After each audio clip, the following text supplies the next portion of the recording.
नमस्कार, मैं रवीश कुमार। आखिर भारत को ट्रंप की धमकियों का जवाब देना पड़ गया।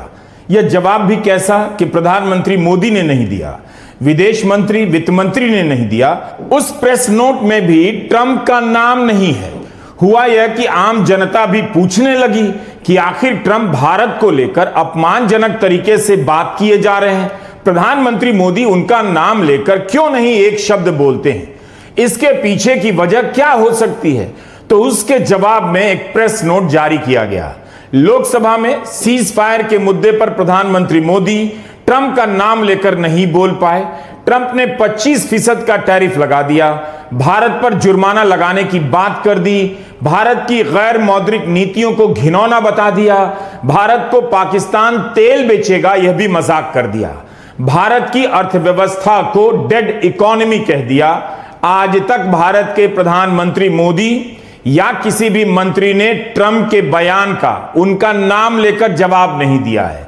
भारत की अर्थव्यवस्था 5वीं बड़ी है, तीसरी हो जाएगी। यह सब तो जनरल बातें हैं, ऐसे भी मोदी सरकार और उनके मंत्री हर जगह दोहराते रहते हैं। जब आप ट्रंप के संदर्भ में दोहरा रहे हैं, कह रहे हैं, तो कम से कम ट्रंप का नाम लेना चाहिए। इतने सारे अपमानजनक बयानों पर सरकार की चुप्पी के बाद 4 अगस्त के प्रेस नोट में ऐसा क्या दिख गया है कि इसे करारा जवाब घोषित किया जा रहा है? 30 जुलाई को जब ट्रंप ने रूस से तेल खरीदने पर जुर्माना लगाने की बात की, तब रॉयटर्स ने खबर छापी कि भारत की कंपनियों ने रूस से तेल खरीदना कम कर दिया है। उसी दिन इस खबर का आधिकारिक खंडन कर देना चाहिए था कि भारत की कंपनियों ने ऐसा नहीं किया है। लेकिन तभी सरकार के सूत्र जागे और कुछ दिनों के बाद उसी रॉयटर्स से कहते हैं कि भारत रूस से तेल खरीदना कम नहीं करेगा। 3 अगस्त की यह खबर है। इंडियन एक्सप्रेस की सुकल शर्मा की रिपोर्ट बताती है कि जुर्माना लगाने की ट्रंप की धमकी के बहुत पहले से ही भारत ने रूस से तेल खरीदने में कटौती शुरू कर दी है। सरकारी तेल कंपनियों ने तेल का आयात कम किया है। जुलाई महीने का आंकड़ा है कि भारत ने रूस से दिन के 16 लाख बैरल आयात किए, जो जून के मुकाबले 24% कम है। पिछले साल जुलाई के मुकाबले 23.5% कम आयात किया गया, जबकि अमेरिका से तेल का आयात बढ़ा है। जून के मुकाबले जुलाई में भारत ने अमेरिका से 20% अधिक तेल का आयात किया है। लेकिन कहीं पर यह भी खबर छप रही है कि भारत रूस से तेल का आयात कम नहीं कर सकता।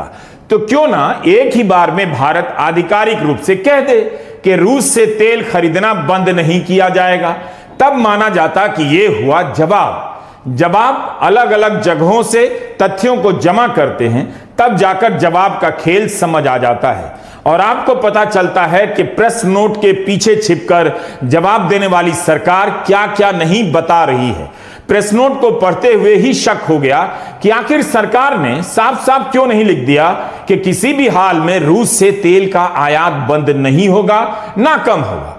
इसकी जगह मीठी मीठी बातें हैं कि राष्ट्रहित और आर्थिक सुरक्षा के मद्देनजर भारत आवश्यक कदम उठाता रहेगा। यह वो जवाब है जिसे आप बाढ़ के प्रकोप के प्रश्न के जवाब में भी लिखकर आ सकते हैं, दे सकते हैं। यह क्या जवाब हुआ भला?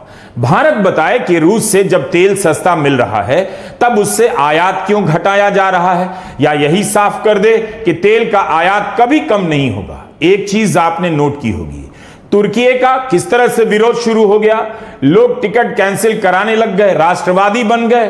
तो उसी तरह का विरोध चीन और अमेरिका का क्यों नहीं कर पाते हैं? क्या दिक्कत हो जाती है उन्हें? प्रेस नोट से क्यों किए जा रहे हैं? जो अंधभक्तों की टोली है, बड़ी परेशान है, बड़े पसोपेश में है। मामला फंस गया है। अभी कोई टर्की जैसा देश होता तो कब के बॉयकॉट ट्रेंड चलाए जा रहे होते, अभी तक तो उसको दुश्मन देश घोषित कर चुके होते, वहां जाने वालों की उलाहना कर रहे होते। लेकिन यहां तो पेच ही फंस गया। यहां तो मामला अमेरिका का निकल गया, तो मुंह से चू नहीं निकल रही है। बॉयकॉट तो बड़े दूर की बात है। जब इनके आका सीज फायर पर कुछ नहीं बोल पा रहे हैं, ट्रेड टैरिफ पर कुछ नहीं बोल पा रहे हैं, अमेरिका के राष्ट्रपति का नाम नहीं ले पा रहे हैं, तो बेचारे ये क्या करें? ये भी अपने आका की तरह अमेरिका से बहुत डरते हैं। आगे बढ़ने से पहले एक दुखद सूचना है। जम्मू कश्मीर के पूर्व राज्यपाल सत्यपाल मलिक नहीं रहे, आज उनका निधन हो गया। सत्यपाल मलिक ने मोदी सरकार से कई सवाल पूछे। पुलवामा हमले को लेकर पूछे गए उनके सवालों के जवाब आज तक नहीं मिले।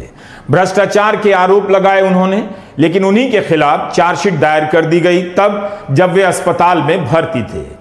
किसान आंदोलन को उन्होंने सक्रिय और साहसिक समर्थन दिया, जगह जगह जाकर भाषण दिए, रैलियां की। सत्यपाल मलिक से एक सरकार लड़ती रही तब जब वे शारीरिक रूप से कमजोर हो चुके थे, लेकिन उन्होंने हार नहीं मानी। ईश्वर उनकी आत्मा को शांति दे। अब आगे बढ़ते हैं। 4 अगस्त को ट्रंप ने नई धमकी दी कि रूस से तेल खरीदने के कारण वे भारत पर टैरिफ और बढ़ा सकते हैं। उसी वक्त प्रधानमंत्री से लेकर वित्त मंत्री, वाणिज्य मंत्री, विदेश मंत्री को बयान जारी करना था, लेकिन क्या जारी किया गया? एक प्रेस नोट। इसे पढ़कर लगता है कि यह जवाब अमेरिका के लिए कम है, भारत की जनता को दिखाने के लिए ज्यादा है कि भारत एकदम से चुप नहीं है, जवाब देने लगा है। जो सरकार दिन भर टीवी पर गरजती हुई दिखाई देती है, वह ट्रंप की धमकियों पर प्रेस नोट से बयान जारी करती है कि अमेरिका भी तो रूस से कारोबार करता है, तो भारत को ही निशाना क्यों बनाया जा रहा है। अगर इतना ही करारा जवाब दिया जा सकता है, तब फिर संसद में ट्रंप का नाम लेकर सीज फायर पर उनके दावों का जवाब क्यों नहीं दिया गया? एक सच्चे भारतीय को, ट्रू इंडियन को लोकसभा में खड़े होकर नाम लेकर ट्रंप के दावों की धज्जियां उड़ाने में क्या दिक्कत थी? ट्रंप को क्या जवाब दिया, इसे छोड़िए, पहले यही बताइए, अगर आप रूस से सस्ते दामों पर तेल भारत ला रहे हैं तो भारत की जनता अभी तक कहीं कहीं पर 100 रुपए प्रति लीटर तो कहीं 95 रुपए प्रति लीटर पेट्रोल क्यों भरवा रही है? भारत की जनता एक सच्चे भारतीय की तरह, एक ट्रू इंडियन की तरह कई साल से पेट्रोल डीजल के महंगे दाम क्यों दिए जा रही है? संसद में भारत सरकार के जवाब को ही पढ़कर सुना रहा हूं, आपको भी पता चले कि इतनी बड़ी राहत दी जा रही थी और आपको मालूम नहीं हुआ। सवाल पूछा कांग्रेस अध्यक्ष मल्लिकार्जुन खड़गे ने। 2 दिसंबर 2024 को खड़गे के सवाल के जवाब में पेट्रोलियम राज्य मंत्री सुरेश गोपी ने कहा कि केंद्र सरकार ने नवंबर 2021 में 13 रुपए लीटर और मई 2022 में 16 रुपए लीटर की कमी की। इसके बाद घरेलू पेट्रोल 110.04 रुपए प्रति लीटर से घटकर 94.77 रुपए प्रति लीटर पर आया और डीजल 98.42 रुपए प्रति लीटर से घटकर 87.67 रुपए प्रति लीटर पर आया। मार्च 2024 में ओएनजीसी ने पूरे देश में पेट्रोल और डीजल के खुदरा मूल्यों में 2 रुपए प्रति लीटर की कमी की। इससे इतना तो पता चल गया कि 2021 से ही आप 100 रुपया प्रति लीटर पेट्रोल भरा रहे हैं और कम होने के बाद भी आज भी कई जगहों पर पेट्रोल 100 रुपया लीटर मिल रहा है, 94-95 रुपया प्रति लीटर मिल रहा है। तो सरकार बताए कि रूस से आयात करने वाली कंपनियों को कितना मुनाफा हुआ और भारत की जनता को कितना घाटा हुआ।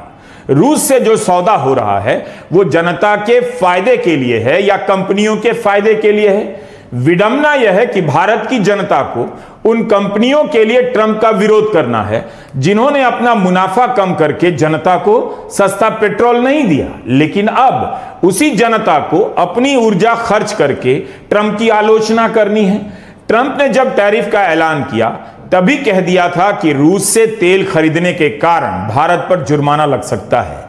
4 अगस्त को उन्होंने फिर से कह दिया तेल खरीदने के कारण भारत पर टैरिफ और ज्यादा लग सकता है। ट्रंप कहते हैं भारत केवल रूस से तेल नहीं खरीद रहा, जो तेल खरीद रहा है उसका बड़ा हिस्सा खुले बाजार में अधिक मुनाफे के लिए बेच रहा है। भारत को इसकी परवाह नहीं कि रूस की वॉर मशीन यूक्रेन में लोगों को मार रही है। इसके कारण मैं भारत पर लगने वाले टैरिफ में और इजाफा करूंगा। क्या अब ट्रंप से ही उम्मीद की जाए कि वही आए और बता दें कि भारत की कंपनियों ने रूस से सस्ता तेल खरीदकर खुले बाजार में बेचा, कितना मुनाफा कमाया? ट्रंप की इस धमकी पर विदेश मंत्रालय ने जो प्रेस नोट जारी किया है उसे शेर का जवाब बताया जा रहा है। उसमें तो बस इतना लिखा है कि भारत अपने उपभोक्ताओं को तय और उचित दामों पर ऊर्जा उपलब्ध कराने के लिए आयात कर रहा था। वैश्विक बाजार के हालात ने उसे ऐसा करने के लिए मजबूर किया है। यह भी पता चलता है कि जो देश भारत की आलोचना कर रहा है खुद रूस से कारोबार कर रहा है। हमारी तरह उनकी तो कोई राष्ट्रीय मजबूरी नहीं है। क्या रूस से सस्ते तेल के आयात का लाभ आप भारतीय उपभोक्ताओं को मिला है? अगर नहीं तो भारत की सरकार जवाब देते समय भारत के उपभोक्ताओं को क्यों ढाल बना रही है? पेट्रोल पर लगने वाले एक्साइज ड्यूटी, उत्पाद शुल्क से सरकार का खजाना भरता जा रहा है और आम आदमी का खाली होता जा रहा है। लोकसभा में पठान यूसुफ ने सरकार से पेट्रोल और डीजल पर लगाए जाने वाले एक्साइज और अन्य टैक्स का डेटा मांगा था। मार्च 2025 में पेट्रोलियम राज्य मंत्री सुरेश गोपी बताते हैं कि पेट्रोल डीजल पर लगाए जाने वाले टैक्स से 2019-20 में 5,55,000 से अधिक करोड़ का कलेक्शन हुआ। 2020-21 में 6,72,000 करोड़ से ज्यादा का कलेक्शन हुआ। 2021-22 में करीब 7.25 लाख करोड़ का कलेक्शन हुआ।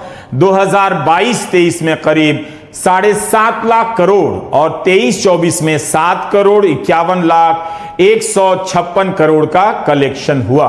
पेट्रोल के कारण चीजों के दाम बढ़े, महंगाई के कारण भारत की जनता की कमाई से लेकर बचत का बहुत बुरा हाल है। इसलिए रूस से आयात करने वाली भारतीय कंपनियों के कारोबार को ठीक से समझा जाना चाहिए।